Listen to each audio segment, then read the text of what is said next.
Hello बच्चों। तो last video में मैंने आपको डिस्क्रिमिनेंट के बारे में बताया था। आज इस वीडियो में हम डिस्क्रिमिनेंट के जो है नेचर ऑफ रूट्स पे डिपेंडिंग जो क्वेश्चंस होते हैं उनको करेंगे, और लैंग्वेज वाले कुछ हार्ड क्वेश्चंस हैं जिनमें अक्सर बच्चे गलती करते हैं उन क्वेश्चंस को भी देखेंगे। तो डिस्क्रिमिनेंट का बारे में बता दिया था मैंने कि डिस्क्रिमिनेंट से जो है रूट्स को निकाले बिना और जो है उनकी प्रॉपर्टी है वो चेक कर लेते हैं। तो एक बार फिर से देख लेते हैं। डिस्क्रिमिनेंट हमने देखा था कि d इज ग्रेटर देन 0 था। तो d इज ग्रेटर देन 0 की कंडीशन थी कि रूट्स रियल और अनइक्वल होते हैं। ये हम पढ़ चुके हैं लास्ट वीडियो में, रियल एंड अनइक्वल होते हैं। और अगर d इज इक्वल टू 0 हो तो रूट्स होंगे हमारे रियल एंड इक्वल होते हैं। रियल एंड इक्वल रूट्स होते हैं d इज ग्रेटर देन 0 पर, इक्वल 0 पर। और d लेस देन 0 हो, अगर d लेस देन 0 तो रूट्स होते हैं हमारे जो है अनइक्वल होंगे। d लेस देन 0 के लिए unequal and imaginary, unequal and imaginary roots होंगे। ठीक है, इमेजिनरी रूट्स क्या होते हैं वो 11th क्लास मैथमेटिक्स में देखेंगे हम, कॉम्प्लेक्स नंबर में। ठीक है, तो इमेजिनरी रूट्स आपको समझ में आ जाएंगे। तो मेन यही होते हैं। बाकी d greater than 0 perfect square नहीं हो तो वो अनइक्वल और रेशनल नंबर वाली कंडीशन बन जाती है। लिख देता हूँ इसे भी। अगर d इज ग्रेटर देन 0, 0 से बड़ा हो और एक परफेक्ट स्क्वायर हो और एक परफेक्ट स्क्वायर भी हो, तो ये कंडीशन बननी होगी आपकी।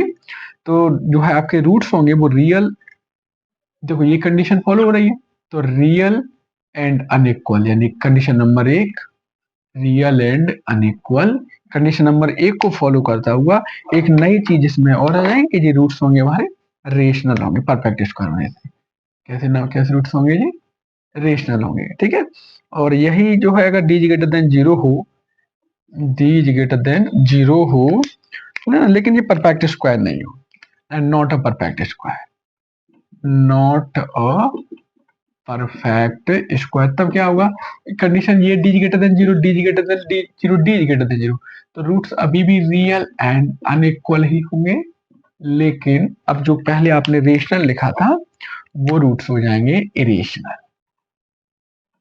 तो वो रूट्स हो जाएंगे इरेशनल। ठीक है, तो ये नेचर ऑफ रूट्स की कुछ बातें हमने पढ़ी थी लास्ट वीडियो में, डिटेल देख सकते हैं आप।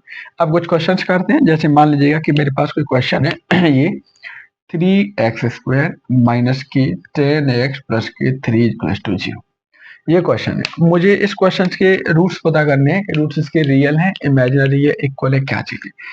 देखो, जो क्वाड्रेटिक इक्वेशन की स्टैंडर्ड फॉर्म होती है ax² plus bx plus c is equal to 0, इससे इसका कंपेयर करेंगे। a की वैल्यू हो जाएगी 3, b की वैल्यू हो जाएगी -10 और c की वैल्यू हो जाएगी 3। अब हम निकालेंगे इससे डिस्क्रिमिनेंट, पहले निकाले थे इसका। डिस्क्रिमिनेंट d होता है b² माइनस के 4ac, b है बच्चों -10 का स्क्वायर माइनस के 4 इंटू 3 इंटू 3, तो जी 100 माइनस के 4 तीजा 12 और 12 तीजा 36, ये घट के बचा 64। अब 64 पॉजिटिव नंबर है। कैसा नंबर आ रहा है? ये पॉजिटिव है, पॉजिटिव में 64 आया। तो अगर डी इज ग्रेटर देन 0 है, और एक चीज और देखो इसे, और अगर अच्छे से एक्सप्लेन करना हो तो आप देखते हो कि 64 है, 8 का स्क्वायर भी होता है। ठीक है, तो d इज ग्रेटर देन 0 और परफेक्ट स्क्वायर हो तो ये वाली कंडीशन देखो फॉलो हो गई। d इज ग्रेटर देन 0 हो और परफेक्ट स्क्वायर हो तो ये वाली कंडीशन फॉलो हो गई। तो रूट्स हमारे कैसे हो गए? Real, unequal and rational. कैसे रूट्स हो गए? Real, roots are hence, roots are real, unequal and rational.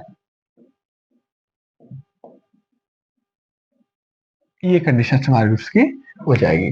ठीक है, देखो बच्चों, जैसे एक क्वेश्चन हमें दिया हुआ है 3x² माइनस के 18x प्लस के इक्वल टू 0, और क्वेश्चन में कह रहा है कि अगर इसके रूट्स हों वो रियल एंड इक्वल हों। इसके रूट्स कैसे हैं बच्चों? रियल एंड इक्वल हों, तो फाइंड द वैल्यू ऑफ के। पहला क्वेश्चन मैंने लिया कि इसके रूट्स रियल और इक्वल है तो के की वैल्यू फाइंड करो। हमने कंपेयर किया इसे क्वाड्रेटिक इक्वेशन की स्टैंडर्ड फॉर्म से, और क्वाड्रेटिक इक्वेशन की स्टैंडर्ड फॉर्म में यहाँ लिख देता हूँ ax² प्लस के bx प्लस के c equal to 0। a x² वाला टर्म होता है तो a हो गया 3, बी हो गया माइनस के 80 एक्स वाला टर्म, और सी हो गया हमारा के। अब देखिएगा अब इसमें तो डिस्क्रिमिनेंट कितना दिया हुआ है हमें रियल एंड इक्वल रूट्स के लिए, for real and equal roots, real और इक्वल रूट के लिए डी की वैल्यू कितनी होती है बच्चों, जीरो।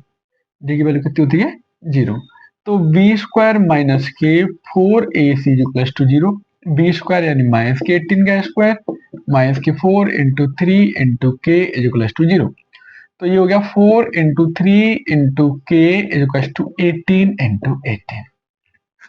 यहाँ पे मैं आपको एक एडवाइस देना चाहूंगा बच्चों, यहाँ पे आप देखो हम चाहते थे 18 का स्क्वायर 324 लिख सकते थे, 4 3 या 24 कर सकते थे, लेकिन ये हमें करना नहीं है। हमें हमेशा कैलकुलेशन के इजी पैटर्न पे आना है जिससे वो इजीली कर सके। ठीक है, जैसे अब ये हमारा 3 से 18 6 टाइम कटेगा इजीली, 3 6 या 18। ठीक है, अब ये के हो गया हमारा 6 इंटू 18 अपॉन 4, 2 से 2 टाइम, 2 से 3 टाइम, 2 से 9 टाइम, तो k इक्वल टू हो गया 20। देखो बच्चों एक और क्वेश्चन अक्सर पूछ लेते हैं, 1 plus k M square into x square plus k 2mc into x plus k c square minus A square equal to zero. अगर इस क्वेश्चन के रूट्स रियल एंड इक्वल हों, रूट्स रियल एंड इक्वल हों, तो prove करवाता है, prove that, so that, तो आप इसे शो कीजिएगा कि c square equal to a square 1 plus M square. ठीक है, ये क्वेश्चन को इसको हमें देखिए इसको सॉल्व करते हैं ना। पहले हम क्वाड्रेटिक की स्टैंडर्ड फॉर्म से कंपेयर करेंगे, तो ए की वैल्यू है 1 प्लस एम स्क्वायर। ठीक है, देखिए क्योंकि यहाँ पर ये सी और ए पहली स्मॉल लेटर में आ गए हैं तो मैंने इसे कैपिटल लेटर मान लिया है।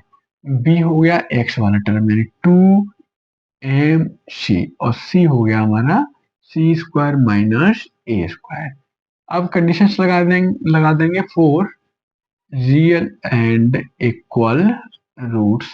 रियल और इक्वल रूट्स की कंडीशन होती है कि डिस्क्रिमिनेंट होगा आपका, यानी बी स्क्वायर माइनस के 4ac, ये किसके बराबर होगा, जीरो के बराबर होगा। तो यहाँ पे ले आएंगे हम बी की जगह पे लिखेंगे 2m इंटू सी का स्क्वायर माइनस के 4 इंटू 1 प्लस एम स्क्वायर, और सी की वैल्यू है आपकी सी स्क्वायर माइनस के A square equal to zero.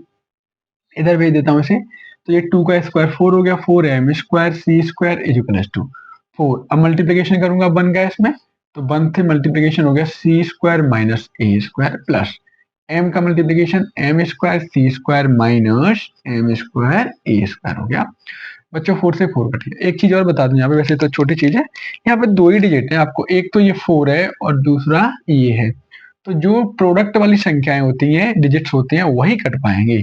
अगर यहाँ पे अदर देन इट्स डिजिट होता, यहाँ पे मान लीजिएगा प्लस का साइन होता या कोई साइन आ जाता तो नहीं कट पाता। तो अब इसको हम आगे बढ़ाएंगे, तो ये हमारा बचा इधर M square C square equal to C square minus के A square plus M square C square minus M square A square. अब देखो यहाँ पे M square C square plus का है, M square C square plus का है, ये डिवाइड होने पे घटा है। अब देखो मैं इसको इधर भेज दूंगा तो इसमें से घट जाएगा यानी जीरो बच जाएगा। तो ये हमारा बच्चा सी स्क्वायर माइनस के ए स्क्वायर माइनस के M square A square equal to zero. तो सी स्क्वायर इधर भेज दूंगा, ऐसे ए स्क्वायर कॉमन ले लूंगा तो 1 प्लस एम स्क्वायर। इस तरीके से ये क्वेश्चन हमारा प्रूव है।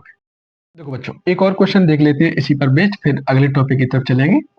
p plus 1 x square plus के 2 p प्लस 3x प्लस के p प्लस के 8 इक्वल टू जीरो। ठीक है, इसके रूट्स हैं वो रियल एंड इक्वल है, तो p की वैल्यू निकालनी है।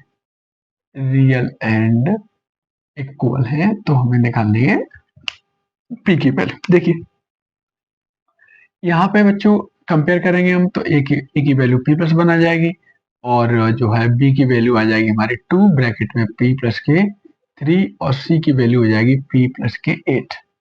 डिस्क्रिमिनेशन की कंडीशन लगाएंगे for real and equal roots.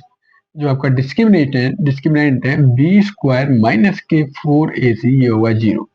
B हमारा 2 p प्लस के 3 का स्क्वायर माइनस के 4 इंटू p प्लस के 1 इंटू पी प्लस के 8 इज इक्वल टू 0। तो ये मैंने पूरे का स्क्वायर ले लिया क्योंकि 2 बाहर है, ठीक है।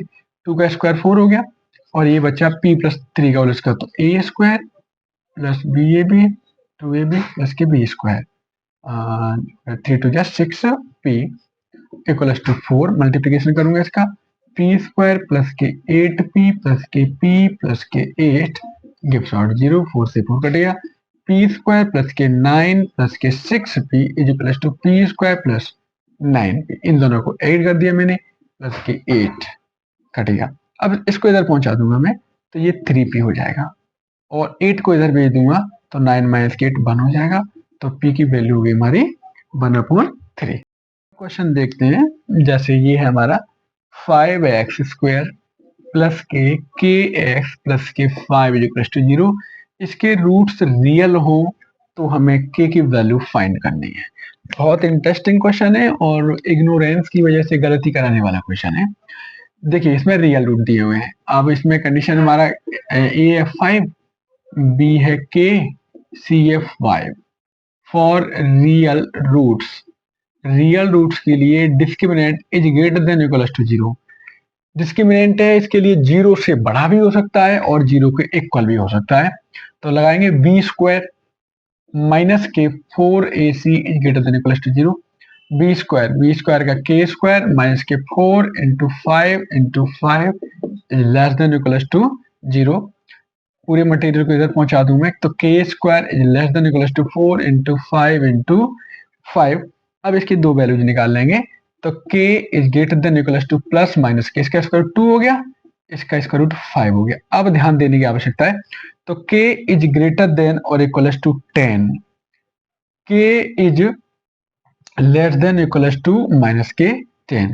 यहाँ पे आप देख सकते हैं मेरा अनइक्वालिटी का जो एक वीडियो पड़ा होगा एजुकेशंस का, तो यहाँ से समझ जाओगे। वैसे मैं थोड़ा सा आपको बता दूं कि जैसे कोई डिजिट हो x जो है इज ग्रेटर देन 3 है ना, और लेकिन अगर इसी को हम केवल माइनस का मल्टीप्लिकेशन करें, इधर भी जैसे x ग्रेटर देन माइनस के 3 है, अगर हम इन दोनों में माइनस का मल्टीप्लिकेशन करें तो इनइक्वालिटी का साइन है वो चेंज हो जाता है, ये बात आवश्यक है। तो यही हुआ यहाँ पे, अगर मैं इसको माइनस एक्स कर लूँ तो ये इनइक्वालिटी का साइन है वो चेंज हो जाता है। तो वही चीज यहाँ पर है आपको, केज ग्रेटर देन और केज लेस देन। अब यही क्वेश्चन अगर ऑब्जेक्टिव में होता और हमारे ऑब्जेक्टिव होते के इज इक्वल टू 10, बी के इज इक्वल टू माइनस के 10, सी के इज इक्वल टू 10 माइनस के 10, ऑप्शन डी आपका आंसर होगा।